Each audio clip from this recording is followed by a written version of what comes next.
പശ്ചിമേഷ്യ വീണ്ടും ഒരു മഹായുദ്ധത്തിന്റെ ഭീകരതയിലേക്ക് ആഴ്ന്നിറങ്ങുകയാണ്. ഓരോ ദിവസം കഴിയുന്തോറും അമേരിക്കയും ഇസ്രയേലും ഇറാനും തമ്മിലുള്ള സംഘർഷം പുതിയ തലങ്ങളിലേക്ക് വികസിക്കുന്നു. ഫെബ്രുവരി 28-ന് ആരംഭിച്ച ഈ യുദ്ധം അതിന്റെ നിർണായക ഘട്ടത്തിലേക്ക് കടക്കുമ്പോൾ ലോകത്തെ മുഴുവൻ മുൾമുനയിൽ നിർത്തിക്കൊണ്ട് ഇറാൻ തങ്ങളുടെ ആയുധപ്പുരയിലെ ഏറ്റവും മാരകമായ സെജിൽ മിസൈലുകൾ ആദ്യമായി യുദ്ധമുഖത്ത് പ്രയോഗിച്ചിരിക്കുന്നു. കേവലം ഒരു മിസൈൽ വിക്ഷേപണം എന്നതിനേക്കാൾ ആധുനിക യുദ്ധതന്ത്രങ്ങളെയും ആഗോള സാമ്പത്തിക ക്രമത്തെയും തകിടം മറിക്കാൻ ശേഷിയുള്ള ഒരു വൻ നീക്കമായാണ് പ്രതിരോധ വിദഗ്ധർ ഇതിനെ വിലയിരുത്തുന്നത്. നൃത്തം ചെയ്യുന്ന മിസൈൽ എന്ന് വിളിപ്പേരുള്ള ഈ ആയുധം പശ്ചിമേഷ്യയിലെ ശക്തി സമവാക്യങ്ങളെ എങ്ങനെയാണ് മാറ്റിമറിക്കുന്നത് എന്ന് നാം ഗൗരവമായി പരിശോധിക്കേണ്ടതുണ്ട്. ഈ യുദ്ധത്തിന്റെ പശ്ചാത്തലം നോക്കിയാൽ ഇത് കേവലം ഒരു അതിർത്തി തർക്കം അല്ലെന്ന് വ്യക്തമാകും. ഇറാന്റെ പരമോന്നത നേതാവ് അയത്തുള്ള അലി ഖമേനിയുടെ വധത്തിന് ശേഷമാണ് സംഘർഷം ഇത്രയേറെ രൂക്ഷമായത്. ഇതിന് പ്രതികരണമെന്നോണം ഇറാൻ ഇസ്രയേലിനെയും ഗൾഫ് രാജ്യങ്ങളെയും അമേരിക്കൻ സൈനിക താവളങ്ങളെയും ലക്ഷ്യമിട്ട് നീങ്ങുകയാണ്. ഇതുവരെ 2000-ലധികം പേർ കൊല്ലപ്പെട്ടതായാണ് ഔദ്യോഗിക റിപ്പോർട്ടുകൾ സൂചിപ്പിക്കുന്നത്. ഹോർമൂസ് കടലിടുക്ക് ഇറാൻ അടച്ചതോടെ ആഗോള ഊർജ്ജ വിപണി വലിയ പ്രതിസന്ധിയിലാണ്. ലോകത്തിന്റെ വിവിധ ഭാഗങ്ങളിലേക്കുള്ള എണ്ണക്കപ്പലുകൾക്ക് വഴിമാറി സഞ്ചരിക്കേണ്ടി വരുന്നത് അന്താരാഷ്ട്ര തലത്തിൽ ഇന്ധനവില കുതിച്ചുയരാനും അത് നിത്യോപയോഗ സാധനങ്ങളുടെ വിലക്കയറ്റത്തിന് നയിക്കാനും കാരണമായിട്ടുണ്ട്. ഈ സങ്കീർണമായ സാഹചര്യത്തിലാണ് സെജിൽ മിസൈലുകളുടെ രംഗപ്രവേശം യുദ്ധത്തിന്റെ ഗൗരവം വർദ്ധിപ്പിക്കുന്നത്. ഇനി എന്താണ് സെജിൽ മിസൈൽ?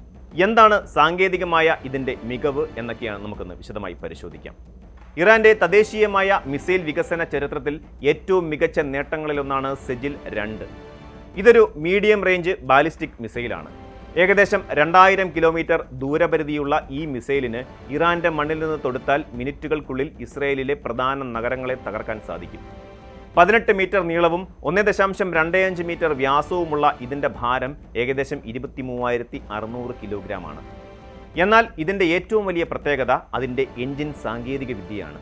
ഇതിനു മുമ്പ് ഇറാൻ ഉപയോഗിച്ചിരുന്ന ഷഹാബ് മിസൈലുകൾ ദ്രവ ഇന്ധന രൂപത്തിലായിരുന്നു പ്രവർത്തിച്ചിരുന്നതെങ്കിൽ ദ്രവ ഇന്ധനം ഉപയോഗിക്കുന്ന മിസൈലുകൾക്ക് വിക്ഷേപണത്തിന് മുമ്പ് മണിക്കൂറുകളോളം നീളുന്ന ഇന്ധനം നിറയ്ക്കൽ പ്രക്രിയ ആവശ്യമായിരുന്നു. ഇത് ശത്രുരാജ്യങ്ങളുടെ നിരീക്ഷണ ഉപഗ്രഹങ്ങൾക്ക് മിസൈൽ കണ്ടെത്താനും തകർക്കാനും എളുപ്പമാക്കുന്നു. എന്നാൽ സെജിൽ പ്രവർത്തിക്കുന്നത് ഖര ഇന്ധനം ഉപയോഗിച്ചാണ്. ഇത് മിസൈലിനെ എപ്പോഴും സജ്ജമാക്കി നിർത്താൻ സഹായിക്കുന്നു. ആധുനിക റോക്കറ്റുകളെ പോലെ നിമിഷങ്ങൾക്കുള്ളിൽ വിക്ഷേപിക്കാൻ കഴിയുന്നതിനാൽ ശത്രുക്കൾക്ക് പ്രതികരിക്കാൻ സമയം ലഭിക്കില്ല. കൃത്യമായ നാവിഗേഷൻ സംവിധാനങ്ങളുടെ സഹായത്തോടെ ഏകദേശം 700 കിലോഗ്രാം വരെയുള്ള സ്ഫോടക വസ്തുക്കൾ ശത്രുവിൻ്റെ ഹൃദയഭാഗത്ത് എത്തിക്കാൻ ഇതിന് സാധിക്കും. സെജിലിനെ പ്രതിരോധ വിദഗ്ധർ ഡാൻസിംഗ് മിസൈൽ എന്ന് വിളിക്കുന്നത് അതിൻ്റെ സഞ്ചാരപഥത്തിലെ അസാധാരണമായ പ്രത്യേകതകൾ കൊണ്ടാണ്. സാധാരണ ബാലിസ്റ്റിക് മിസൈലുകൾ ഒരു കൃത്യമായ പാത പിന്തുടരുമ്പോൾ സെജിൽ അതിൻ്റെ അവസാന ഘട്ടത്തിൽ ശത്രുവിൻ്റെ മിസൈൽ പ്രതിരോധ സംവിധാനങ്ങളെ വെട്ടിക്കാൻ തക്ക രീതിയിൽ ചടുലമായ നീക്കങ്ങൾ നടത്തുന്നു. അന്തരീക്ഷത്തിലേക്ക് കുതിച്ചുയർന്ന ഈ മിസൈൽ ലക്ഷ്യസ്ഥാനത്തേക്ക് അടുക്കുമ്പോൾ ഒരു നർത്തകനെ പോലെ ഗതി മാറാൻ ശേഷിയുള്ളതാണ്. ഇസ്രയേലിൻ്റെ പ്രസിദ്ധമായ അയൺ ഡോം അല്ലെങ്കിൽ അമേരിക്കയുടെ പാട്രിയറ്റ് മിസൈൽ പ്രതിരോധ സംവിധാനങ്ങൾ പോലും ഇതിൻ്റെ ഗതി മുൻകൂട്ടി പ്രവചിക്കാൻ പ്രയാസപ്പെടുന്നു. ഈ അപ്രവചനീയതയാണ് സെജിലിനെ കൂടുതൽ അപകടകാരിയാക്കുന്നത്. ഇറാന്റെ മിസൈൽ സാങ്കേതിക വിദ്യയുടെ വളർച്ച പെട്ടെന്നുണ്ടായ ഒന്നല്ല. 1990-കളിൽ സൽസാൽ മിസൈലുകളിൽ നിന്നാണ് ഇതിൻ്റെ വേരുകൾ തുടങ്ങുന്നത്. ഷഹാബ് പരമ്പരയിലെ പോരായ്മകൾ പരിഹരിക്കാനാണ് ഇറാൻ സെജിൽ വികസിപ്പിച്ചത്. 2008-ലാണ് ഇത് ആദ്യമായി പരീക്ഷിക്കപ്പെട്ടത്. അന്നു മുതൽ പല ഘട്ടങ്ങളിലായി ഇതിൻ്റെ കൃത്യതയും ദൂരപരിധിയും വർദ്ധിപ്പിക്കാനുള്ള ശ്രമങ്ങൾ ഇറാൻ നടത്തിവരികയായിരുന്നു. മിസൈൽ പരീക്ഷണങ്ങളുടെ 6ാം ഘട്ടത്തിൽ ഇതിൻ്റെ സഞ്ചാരപരിധി ഇന്ത്യൻ മഹാസമുദ്രം വരെ എത്തിയിരുന്നു എന്നത് ഇതിൻ്റെ ശക്തിയുടെ തെളിവാണ്. നിലവിലെ യുദ്ധത്തിൽ ഇതിൻ്റെ ഉപയോഗം ഇസ്രയേലിനും അമേരിക്കയ്ക്കും വലിയ സുരക്ഷാ വെല്ലുവിളിയാണ് ഉയർത്തുന്നത്. ഈ യുദ്ധം കേവലം ഭൂമിശാസ്ത്രപരമായ തർക്കങ്ങളിൽ ഒതുങ്ങുന്നതല്ല, സാമ്പത്തിക യുദ്ധം കൂടിയാണിത്. ഇറാൻ ഹോർമൂസ് കടലിടുക്ക് തടഞ്ഞതോടെ ആഗോള വിതരണ ശൃംഖല പൂർണ്ണമായും മുറിഞ്ഞു. ലോകത്തിലെ എണ്ണ വിതരണത്തിൻ്റെ വലിയൊരു ഭാഗം കടന്നുപോകുന്ന ഈ പാത അടഞ്ഞത് വികസ്വര രാജ്യങ്ങളെയാണ് ഏറ്റവും കൂടുതൽ ബാധിക്കുന്നത്. ഇന്ത്യ ഉൾപ്പെടെയുള്ള രാജ്യങ്ങൾ തങ്ങളുടെ ഇന്ധന ആവശ്യങ്ങൾക്കായി മറ്റു വഴികൾ തേടേണ്ടി വരുന്നതും ഷിപ്പിംഗ് ചെലവ് വർദ്ധിക്കുന്നതും ആഗോളതലത്തിൽ വലിയ പണപ്പെരുപ്പത്തിന് കാരണമായിട്ടുണ്ട്. മിസൈലുകൾ പായുന്നതിനോടൊപ്പം തന്നെ ആഗോള വിപണിയിലെ തകർച്ചയും സാധാരണക്കാരൻ്റെ ജീവിതത്തെ സാരമായി ബാധിക്കുന്നു.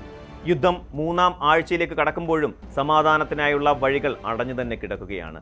സെജിൽ മിസൈലുകളുടെ പ്രയോഗം ഇസ്രയേലിനെ കൂടുതൽ പ്രത്യാക്രമണങ്ങളിലേക്ക് പ്രേരിപ്പിക്കുമോ അതോ ഒരു നയതന്ത്ര ഒത്തുതീർപ്പിലേക്ക് വഴിതുറക്കുമോ എന്നത് കണ്ടറിയേണ്ടതുണ്ട്. അയത്തുള്ള അലി ഖമേനിയുടെ മരണത്തിന് ശേഷമുള്ള ഇറാന്റെ നീക്കങ്ങൾ വളരെ ആക്രമണാത്മകപരമാണ്. ഇതിനെ പ്രതിരോധിക്കാൻ അമേരിക്ക കൂടുതൽ സൈനിക സഹായം ഇസ്രയേലിന് നൽകുന്നതോടെ പശ്ചിമേഷ്യ ഒരു വലിയ ചാവുനിലമായി മാറാനുള്ള സാധ്യതകളുണ്ട്. സെജിൽ മിസൈലിന്റെ പ്രയോഗം അന്താരാഷ്ട്ര സമൂഹത്തിന് നൽകുന്ന താക്കീത് വളരെ വലുതാണ്. നയതന്ത്ര ചർച്ചകൾക്ക് പകരം അത്യാധുനിക ആയുധങ്ങൾ സംസാരിക്കുമ്പോൾ സംഭവിക്കുന്ന ദുരന്തത്തിന്റെ ആഴം ഇത് ലോകത്തിന് കാട്ടിക്കൊടുക്കുന്നു. യുദ്ധം അവസാനിക്കുന്നില്ലെങ്കിൽ ഈ നൃത്തം ചെയ്യുന്ന മിസൈലുകൾ ലോകത്തെ മുഴുവൻ ഒരു മഹാദുരന്തത്തിലേക്ക് നയിച്ചേക്കാം. സമാധാനത്തിന്റെ ഭാഷ തിരികെ കൊണ്ടുവരേണ്ടത് ലോക ജനതയുടെ നിലനിൽപ്പ് തന്നെ അനിവാര്യതയായി മാറിയിരിക്കുന്നു. അന്താരാഷ്ട്ര ശക്തികൾ യുദ്ധം നിർത്താൻ സജീവമായി ഇടപെടാത്ത പക്ഷം സെജിൽ പോലെയുള്ള മാരകായുധങ്ങൾ ലോകക്രമത്തെ എന്നേക്കുമായി തകിടം മറിക്കും എന്ന കാര്യത്തിൽ സംശയമില്ല.